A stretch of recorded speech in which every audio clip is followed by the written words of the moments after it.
Le coaching, c'est souvent questionner les personnes, mettre en avant leurs peurs, leurs croyances, les nettoyer, vérifier la motivation, créer un objectif et aller jusqu'à la réalisation de l'objectif en passant à l'action.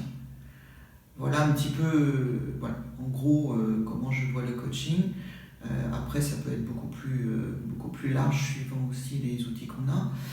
Souvent, si on fait que du coaching, on ne prend pas forcément le temps d'aller en profondeur dans le ressenti de la personne.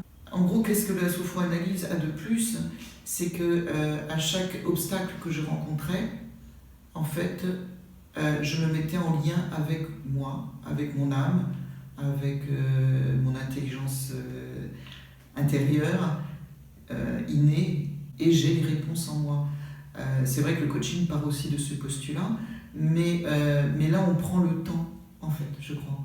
C'est qu'on prend le temps de ne faire, j'ai envie de dire, que ça.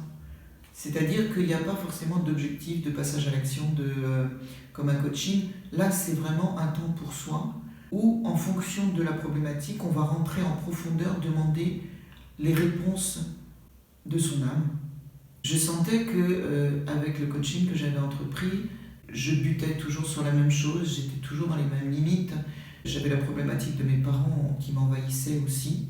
Et du coup, me remettre au centre de ma vie, à l'époque, avec tout ce que je traversais, c'était quasiment impossible. Et du coup, j'ai découvert en sophroanalyse aussi une chose, c'est que je n'avais jamais été de toute ma vie au centre de ma vie. Et donc, effectivement, d'avoir fait ce travail en sophroanalyse m'a permis de me mettre au centre de ma vie.